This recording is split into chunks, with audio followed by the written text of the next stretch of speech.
வேறு வேறு சடங்குகளால் செய்ய முடியாது. வேறு வேறு ராமலிங்கசாமி சடங்குகள் அந்த ஜெயவாணி உலகத்தில் சடங்குகளை பேச்சே இல்லை. அந்த குளத்துக்கு போ, இங்கே போ, அங்கே போ, அந்த பேச்சே இருக்காது. பசியாற்றுங்கள் ஜென்மத்தை கடைத்தேற்று சொன்னார். ஆக இந்த ஞானிகள் அத்தனை பேருமே இதை பின்பற்றினார்கள். இதுதான் உண்மை ஆன்மீகம். எது உண்மை ஆன்மீகம்? மறுபடியும் சொல்கிறேன், உயிர்கொலை தெய்வத்தில், புலால் முறுத்தல், பசி தேவைக்கு பசியாற்றுவித்தல், தன்னை சார்ந்து அன்பு காட்டுதல், நீதிக்கு உட்பட்டு பொருள் சேர்த்தல், சிறந்த முயற்சியாளராக வாழ்தல், உலகத்தின் நிலையில்லாத அறிந்து நிலையான பற்றி அறிந்து சொல்லுதல், தினம் தியானம் செய்தல், இது போன்ற கொள்கை கடைப்பிடிப்பவன் நிச்சயமாக கடவுள் அடைவான்.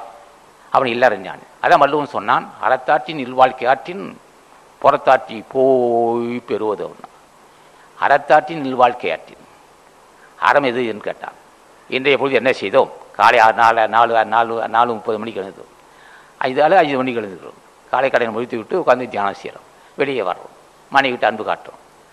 மனைவிட்டு அன்பு காட்டுவது அறம். பிள்ளைகளுக்கு தன் கடமை செய்வது அறம். தாய் தந்தைக்கு அன்பு காட்டுவது அறம். தன் உடன் பிறந்தோட அன்பு காட்டுவது அறம். கடுமையை பேசுவது அறம் அல்ல. இப்போ ஒரு மனம் விட்டு பேசுகிறான், மகிழ்ச்சி உண்டு பண்ணுறான்.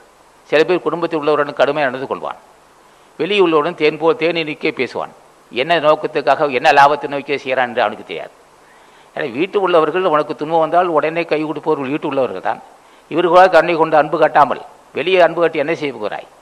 வீட்டில் உள்ளவர்கள் மன மகிழ வேண்டும். அதுவே உண்மை ஆன்மீகம். வீட்டில் உள்ளவர்கள் மனைவி, மக்கள், தாய் தந்தை இவர்கள் மகிழும்படி நடந்தால் அதுவே தவமும், அதுவே அறமாகும். அதான் அறத்தாற்றின் இல்வாழ்க்கை ஆற்றின்.